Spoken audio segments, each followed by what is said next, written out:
Hey guys, welcome back to the channel. Today we're going to cover 4 things you should know about the new generation of the Audi S4, specifically the 2020 model.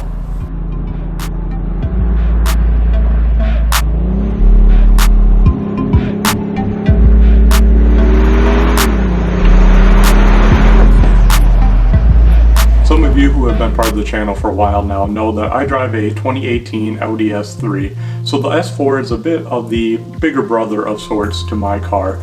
So as an S3 owner, I am looking at this new generation of the S4 as a potential upgrade within Audi's lineup, as I think a lot of other people would be. So that in mind, in a way, I'm one of the target demographics for Audi with this vehicle, so I think it'd be interesting to look at this vehicle kind of through that lens.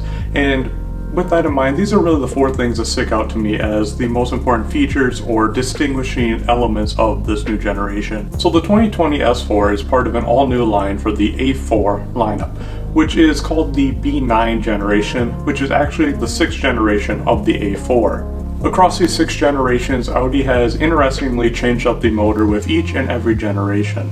Being subject to so much experimentation within the line is really kind of a tough spot for the S4 to be in because it changes so much with each generation.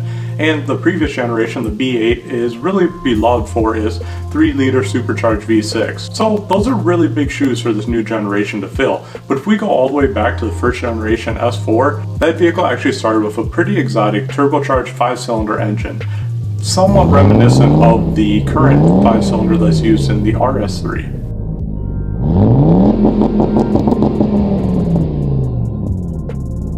Moving on from there, the 2nd generation switched to a more complicated twin-turbo V6 setup, which took up more room in the engine bay and overall just added to the complexity of the vehicle.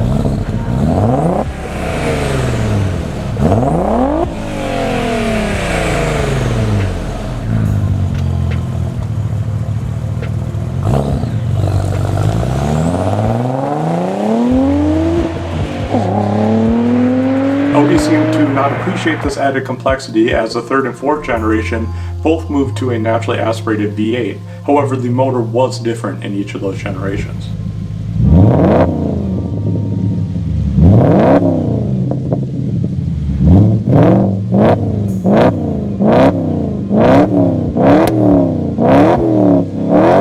And then finally, the 5th generation, the outgoing models, used the V6 that I mentioned before, which was supercharged, 3 liters of displacement, and overall a pretty well-received motor.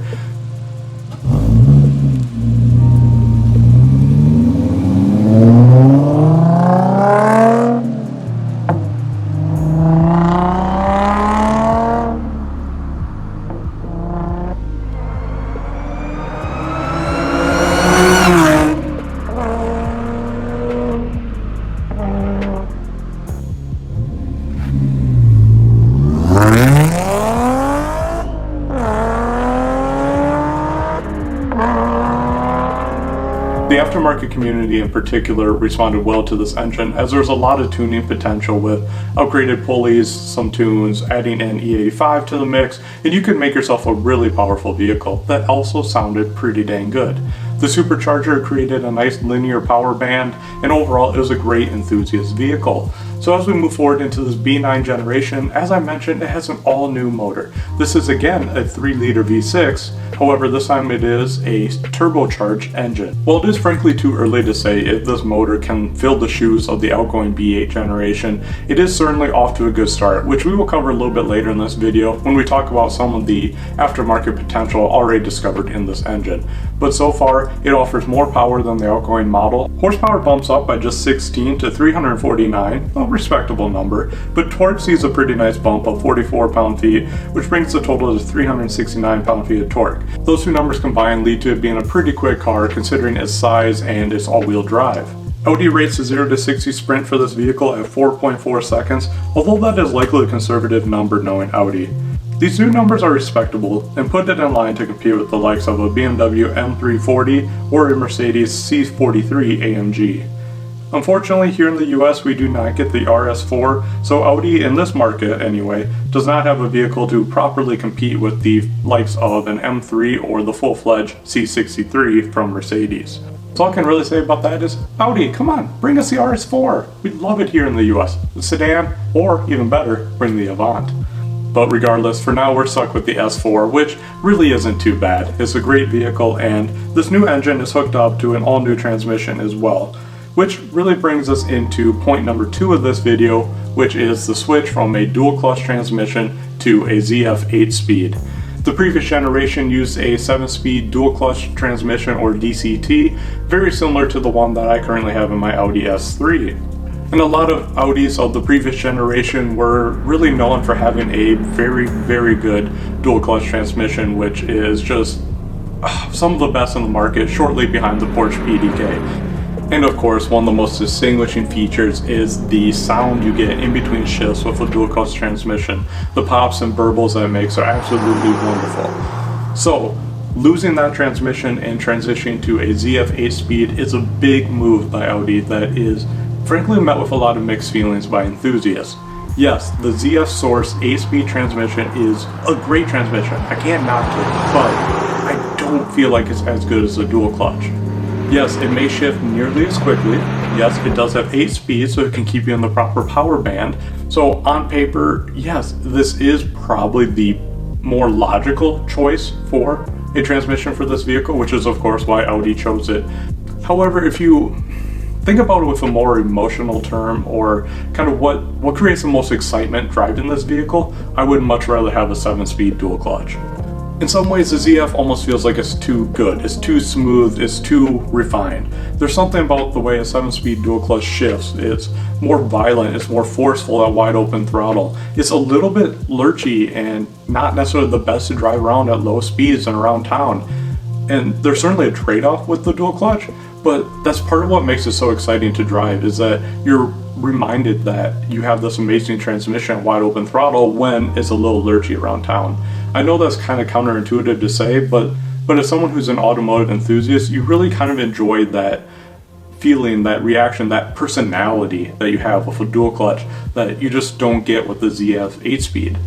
Now, I know my opinion might be a bit crazy here, and there's probably some of you that totally disagree and you'd rather have the smoothness of the ZF, but let me know down in the comments what you think of this move from a dual clutch to the 8-speed ZF. Does this bother you like it does me? Or maybe I'm in the minority here, and most people are very okay or excited by this move.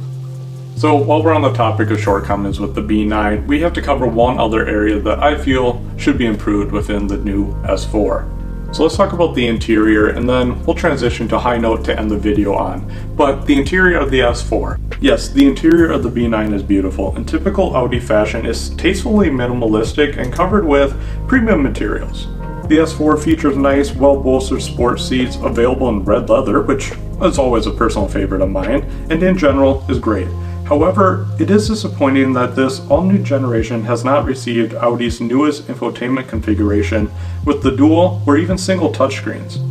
Yes, there are other vehicles in the lineup that are also not getting this new system quite yet, namely the closely related A5, S5, RS5 line, but the new Q3, which is technically a line below the A4, S4 tier, has the new single touchscreen version of it. Also, the new generation A3, which is coming out later this year, will also have the single touchscreen system. It's actually essentially the same interior as the Q3. So it's kind of weird that Audi is creating this sort of island, if you will, in the middle of Audi's lineup, which doesn't have the newest system yet.